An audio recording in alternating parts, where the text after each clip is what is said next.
Hi hello welcome.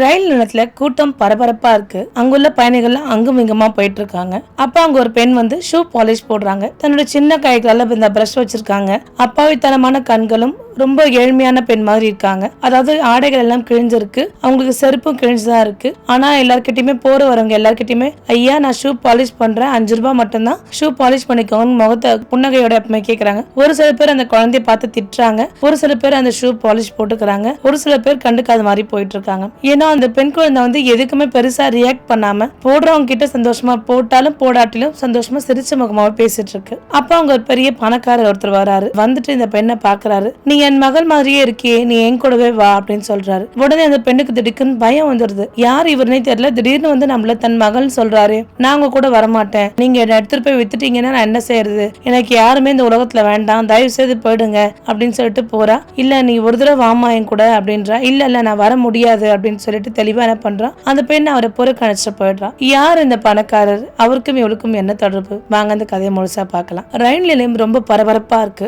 ஒரு பக்கத்துல சமோசா விற்பனையாளர்களும் ஒரு பக்கத்துல டீ விற்பனையாளர்களும் ஒரே நெரிசலும் பரபரப்பாகவும் நிறைஞ்சிருக்கு.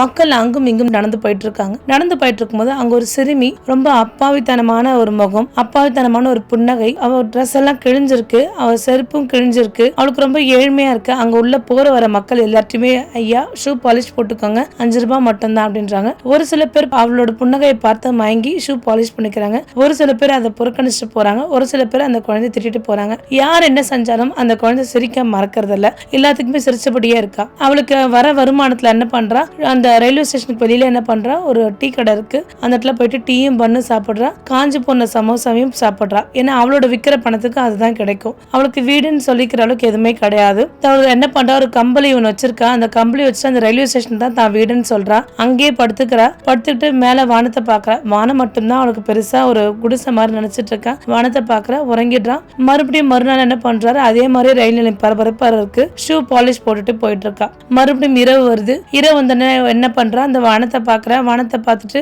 அம்மா அப்பா நீங்க எல்லாம் எங்க இருக்கீங்க, எப்போ வருவீங்க என்ன பார்த்து அப்படின்னு சொல்லிட்டு கேக்குறா. எனக்கு நான் யாருன்றதே தெரியல, எனக்கு யாரோ ஒருத்தவங்க பேர் வச்சாங்க சோனுன்னு, நான் அதுதான் என் பேர் நினைச்சிட்டு இருக்கேன், எனக்கு எதுவுமே தெரியலம்மா அப்படின்னு சொல்லிட்டு என்ன பண்றா, உறங்கிடுறா. அப்ப அந்த ரயில்வே நிலையத்துல அருண் மல்ஹோத்ரா ஒரு பெரிய பணக்காரர் ஒரு மீட்டிங் விஷயமா ரயில் நிலையத்துக்கு வராரு. ரயில் நிலையத்துக்கு வராரு. அப்ப இவன் நினைக்கிறா, பெரிய பணக்காரர் ஒருத்தர் வராரு, இவர் நம்ம கிட்ட பாலிஷ் போட்டா நமக்கு ஒரு 5 ரூபாய் கிடைக்கும் அப்படின்னு நினைச்சு சந்தோஷப்படுறான். அவர் எல்லார்கிட்டயுமே பாலிஷ் போடுங்க, பாலிஷ் ஐயா பாலிஷ் போடுங்க கேட்டுட்டே இருக்கா. அப்ப அருண் மல்ஹோத்ரா வராங்க. அருண் மல்ஹோத்ரா வந்த உடனே என்ன பண்றாரு, ஐயா பாலிஷ் போட்டுக்கோங்க அப்படின்னு சொல்லிட்டு கூப்பிடுறான். ஏன்னா அருண் மல்ஹோத்ராக்கு இவ்வளவு பார்த்த உடனே ஒரு இணைப்பு வந்துடுது. இவ்வளவு ஒரு அப்பாவித்தனமான முகம், இந்த முகம் அவனுக்கு ரொம்ப பரிச்சயமான முகமா இருக்கு. ஏன்னா அவன் ரொம்ப வருத்தப்படுறான். உன் பேர் என்னம்மா அப்படின்னு சொல்லிட்டு கேட்கறான். என் பேர் சோனு அப்படின்றாங்க. உனக்கு முகவரி எதா இருந்தா சொல்லு, நாங்க கொண்டு போய் விடுறேன் அப்படின்னு சொல்லிட்டு கேட்கறாங்க. எனக்கு முகவரி எல்லாம் எதுவும் கிடையாது, எனக்கு ரயில்வே ஸ்டேஷன் தான் முகவரி அப்படின்றா அந்த குழந்தை. சரிம்மா உன் அம்மா அப்பா பேர் என்னன்னு சொல்லி கேட்கறா. எனக்கு எதுவுமே ஞாபகம் இல்லை அப்படின்னு சொல்றா. சரிம்மா என் கூட வந்துடுறியா, நான் உன்னை நல்லா பாத்துக்கிறேன், என் மகள் போல பாத்துக்கிறேன், என் கூட வந்துடுறியா அப்படின்றாரு. ஆஹா நீங்க யாருன்னு எனக்கு தெரியாது, நான் உங்க கூட எல்லாம் வரமாட்டேன், நீங்க ஒரு பையனா இருந்து நீங்க என்ன கொண்டு போய் வித்துட்டீங்கன்னா நான் எப்படி உங்க கூட வர்றது, நான் வரமாட்டேன் அப்படின்னு சொல்லிட்டு அடம்பிடிக்கிறா. சரிம்மான்னு சொல்லிட்டு அவரு போயிடுறாரு. ஏன்னா அந்த குழந்தை முகத்தை பார்க்கும்போது அவருக்கு ஏதோ ஒரு இணைப்பு தோணிட்டே இருக்கு. தன்னுடைய மகள் மாதிரியே அவளுக்கு ஒரு இணைப்பு தோணிட்டே இருக்கு. அந்த குழந்தைய பார்க்கும்போது அருண் மல்ஹோத்ராவோட இதயம் ரொம்ப துடிச்சிட்டே இருக்கு.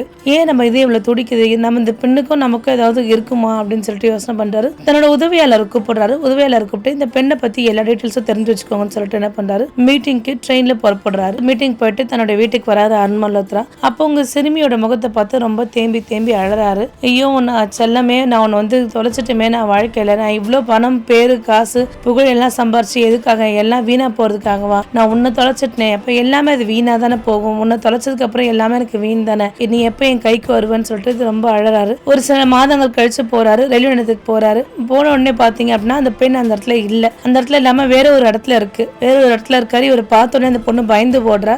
நான் சொல்றது கேளுமா, நீ என்னுடைய குழந்தை மாதிரிதான் இருக்க, நீ எங்க வீட்டுக்கு வா, நான் நல்லா பாத்துக்கிறேன் ஏத்துக்கிறேன் அப்படின்னு சொல்றாங்க. ஏன்னா அருண் மல்ஹோத்ராவை நிறைய பேருக்கு தெரிஞ்சிருக்கு, நிறைய பேர் கிசுக்கிசுக்கிறாங்க. என்ன இந்த ஆளுக்கு பைத்தியம் பிடிச்சிருச்சா, ஒரு ஷூ பாலிஷ் போடுற பொண்ணை பார்த்து தான் பெண்ணுன்னு சொல்றாரு, இந்த ஆளுக்கு பைத்தியம் பிடிச்சிருச்சா அப்படின்றாங்க. ஒரு சில பேர் இவரோட சொந்த மகளா இருந்திருக்கலாமே அப்படின்னு நினைக்கிறாங்க. அருண் மல்ஹோத்ரா ட்ரெயின் ஏறி மீட்டிங்க்கு புறப்பட்டு சில விஷயங்களை நினைச்சு பாக்குறாரு. அப்பதான் அவரும் அவரோட மனைவியும் சந்தியாவும் ஞாபகம் வராங்க. அவங்க 2 பேர் வாழ்க்கையில ரொம்ப சந்தோஷமா இருக்காங்க. பணம், காசு, பேரு, புகழ், அந்த குழந்தையோட சிரிப்பு, புன்னகை எல்லாமே அவங்களுக்கு எல்லாமே ரொம்ப சந்தோஷமா இருந்தது. ஏன்னா குடும்பமே ரொம்ப சந்தோஷமா இருக்கிறாங்க. அவர் என்ன பண்றாரு, ஒரு மீட்டிங் விஷயமா அருண் என்ன பண்றாரு, நான் வெளியில போறேன், நீ குழந்தைய பத்திரமா பாத்துக்கோன்னு சொல்லிட்டு தன் மனைவிட்ட சொல்லிட்டு போறாரு. மனைவி சந்தியா என்ன பண்றா, அந்த குழந்தைய கூட்டிட்டு ஒரு கோயிலுக்கு போறாங்க. கோயில் கூட்டம் ரொம்ப அதிகமா இருக்கு. கோயில சாமி கும்பிட்டுட்டே போறா. ஆனா இருந்தாலும் சந்தியா தன்னோட குழந்தை மேல ஒரு கண் வச்சுட்டே தான் இருக்கா. ஒரு கணம் இப்படி திரும்புறதுக்குள்ள குழந்தைய காணும். ரொம்ப நேரத்துக்கு குழந்தைய தேடுறா. அந்த நாட்கள் ஃபுல்லா தேடுறா அந்த குழந்தைய. அந்த குழந்தை கிடைக்கவே இல்லை. தேம்பி அழறா, வருத்தப்படுறா, வேதனைப்படுறா. அவங்களால தாங்கிக்க முடியல. அந்த குழந்தை நம்மளுக்கு எப்படி காணாம போச்சு, வேதனைப்படுறாங்க. போலீஸ் ஸ்டேஷனா கம்ப்ளைண்ட் தராங்க. இல்ல யாராவது ஆள் கடத்தல் செஞ்சுட்டாங்களா, இல்ல குழந்தைய தூக்கிட்டு போயிட்டாங்களா, எவ்வளவு போலீஸ் இன்வெஸ்டிகேஷன் பண்றாங்க. இருந்தாலும் அந்த குழந்தைய கண்டுபிடிக்க முடியாதனால ரொம்ப வருத்தப்படுறா, வேதனைப்படுறா. ஒரு மாதிரி பைத்தியம் பிடிச்ச மாதிரி வீட்டுல இருக்கா. அருணுக்கும் சந்தியாவுக்கும் இதனால நிறைய மனஸ்தாபங்கள் ஏற்பட்டு 2 பேருமே பிரிஞ்சுட்டாங்க, விலகி இருக்காங்க. அப்ப சில மாதங்கள் கழிச்சு என்ன பண்றாரு, அருண் மல்ஹோத்ரா என்ன பண்றாரு, தன் மகள் பேர் அனையாவோட ஆல்பம்ஸ் எல்லாம் எடுத்து பாக்குறாரு. ஏன்னா நம்ம ரயில்வே ஸ்டேஷன்ல பார்த்த பெண்ணும் இந்த பெண்ணும் ஒரே மாதிரியே இருக்காங்க. ஏன்னா அந்த புன்னகை எல்லாம் என் மகள் போலவே இருக்கு, இவளையே என் மகளா இருக்க கூடாது, நான் ஏன் ஒரு சந்தேக கண்ணோட்டத்தோட இந்த குழந்தைய பார்க்க கூடாது அப்படின்னு ஒரு ஆர்வம் அதிகரிக்குது அருண் மல்ஹோத்ராக்கு. மறுபடியும் அந்த குழந்தைய பார்க்கணும்னு நினைக்கிறாரு. மறுபடியும் ரயில்வே ஸ்டேஷன் போறாரு. அந்த பெண் எப்படி இருந்த இடத்துல பாக்குறாரு. அந்த இடத்துல இல்ல, சரி வேற ஏதாவது இடத்துல இருக்கான்னு சொல்லிட்டு தேடி பாக்குறாரு. வேற ஒரு இடத்துல அந்த குழந்தை இருக்கு. அந்த குழந்தைய பார்த்தோன்னே பயப்படுது. அங்க உள்ள கூடியிருக்க மக்கள் எல்லாருக்குமே அருண் மல்ஹோத்ரா ரொம்ப நல்லாவே தெரியும். ஏன்னா அவர் பிரபலமான ஒரு கோடீஸ்வரர். பெண் சோனு கிட்ட போய், அம்மா இங்க பாருமா, என் மகள் சின்ன வயசுல காணாம போயிட்டாங்க, நீ என் மகள் மாதிரிதான் இருக்க, நான் உன்னை நல்லா பாத்துக்கிறேன், நீ என் கூட வா, நீ என் மகள் தான், எனக்குள்ள ஒரு சந்தேகம் எழுந்துட்டே இருக்கு, உங்ககிட்ட வரதா சின்ன வயசு போட்டோ இருக்கா அப்படின்னு சொல்லிட்டு கேட்கிறாரு. என்கிட்ட சின்ன வயசு போட்டோ எல்லாம் எதுவும் இல்ல, எனக்கு நான் யாருன்னே தெரியாது, என் முகவரி தெரியல, அம்மா அப்பா யாருன்னே தெரியல, எனக்கு எல்லாமே மறந்து போச்சு அப்படின்னு சொல்றான் அந்த குழந்தை. சரி வேற ஏதாவது உன்ட்டு அடையாளம் இருக்குன்னா, என் காலில் கொலுசு இருக்கு, இந்த கொலுசு மட்டும்தான் என் கூட ரொம்ப நல்லாவே இருக்கு, இதை மட்டும்தான் யாரும் கழட்டல அப்படின்னு சொல்றா. அப்ப அந்த கொலுசை பார்த்த உடனே அருண் மல்ஹோத்ராவுக்கு ஒரே சந்தோஷம். ஏன்னா அருண் மல்ஹோத்ராவோட பிறந்தநாளுக்கு தன்னுடைய மகளுக்கு ஒரு கொலுசை பிரசன்ட் பண்ணிருக்காரு. நம்ம பிறந்தநாளுக்கு நம்ம குழந்தைக்கு ஒரு கொலுசு பிரசன்ட் பண்ணமே, இது அந்த கொலுசு தான், இது ஏன்னா நான் தான் அந்த கொலுசு வாங்கினது அப்படின்றாரு. அம்மா இந்த கொலுசு நான் தான் உனக்கு பிரசன்ட் பண்ணேன், நீ என்னுடைய பெண் தான் அப்படின்றாரு. இல்ல நீ ஒரு பொய்ய, நீ என்னை கடத்திட்டு போய் விற்க பாக்குற அப்படின்னு சொல்றான். இல்லம்மா நான் உன்னை ரொம்ப நல்லாவே பார்த்துப்பமா, நீ என் மகள் மாதிரியே இருக்கமா, சத்தியமா நான் உன்னை எதுவும் விற்க மாட்டேமா, என்னை நம்பி வாமான்னு ரொம்ப கெஞ்சி கூப்பிடுறாரு. இருந்து அந்த குழந்தை பயந்துட்டே இருக்கு. நீ என் மகளா இல்லைனாலும் உன்னை என் மகள் போல பாத்துக்கிறேன் அப்படின்னு சொன்னோன்னே அந்த வார்த்தை அந்த சோனு குழந்தைய ரொம்ப மனசளவுல பாதிச்சிருச்சு. நம்மள யாருமே இது வரைக்கும் பாசம் காப்பி வான் கூப்பிட்டது கிடையாது. ஆனா இவர் கூப்பிடுறாரு, சரி நம்ம நம்பிதான் போவோம்னு சொல்லிட்டு என்ன பண்றா, அந்த குழந்தை நம்பி போறா. அப்ப போயிட்டே இருக்கும் போது கார்ல உட்காருமா, பெரிய ஒரு ஃபார்ச்சுனர் கார் வருது. அந்த கார்ல உட்காந்துட்டு வெளில பாக்குறா. வெளியில ஜன்னல் வழியா பாத்துட்டே வரா கார்ல. நான் உங்க பெண் இல்லைன்னு தெரிஞ்சுச்சுன்னா நீங்க என்ன திருப்பி ரயில்வே ஸ்டேஷன்ல விட்டுடுவீங்களான்னு கேட்கறா. கண்டிப்பா நான் விட மாட்டேன், உன்னை என் மக மாதிரியே பாத்துக்கிறேன் அப்படின்றாரு. சரின்னு சொல்லிட்டு என்ன பண்றாரு, ஸ்ட்ரெயிட்டா அந்த குழந்தைய கூட்டிட்டு என்ன பண்றாரு, ஹாஸ்பிட்டல் தான் முதல்ல போறாரு. ஹாஸ்பிட்டல் போய் என்ன பண்றாரு, நம்ம டிஎன்ஏ டெஸ்ட் எடுத்துக்கலாம் அப்படின்னா என்ன அப்படின்னு கேட்கிற அந்த குழந்தை. டிஎன்ஏ டெஸ்ட் எடுத்தனா நீ என்னுடைய மகள் தான் இல்லையான்றது தெரிஞ்சுக்கணும் அப்படின்னு. நான் இல்லைன்னு வந்துருச்சுன்னா, அப்படின்னு இல்லைன்னு வந்தாலும் உன்னை என் மகளை ஏத்துக்கிறேன், ஏன்னா உன்னை பார்க்கும் போது என்னோட இதயம் ரொம்ப துடிக்குது, எனக்குள்ள ஒரு கண்ணீர் வருது, வேதனைப்படுது, உன்னோட புன்னகை என்னை ரொம்ப டிஸ்டர்ப் பண்ணிட்டே இருக்கு, அதனால எனக்கு நீ என் மகளா இல்லையான்னு ஒரு விஷயம் தெரிஞ்சுக்கிறேன்னு சொல்லிட்டு என்ன பண்றாரு, டிஎன்ஏக்காக பிளட் சாம்பிள்ஸ் எல்லாம் கொடுத்துட்டு வெயிட் பண்ணிட்டு இருக்காங்க. வெயிட் பண்ண கொஞ்ச நேரத்திலேயே என்ன பண்றாங்க, அவங்களுக்கு பிளட் ரிப்போர்ட் வருது. டாக்டர் ரொம்ப சந்தோஷமா வராது, கங்க்ராச்சுலேஷன்ஸ் அப்படின்னு சொல்றாரு.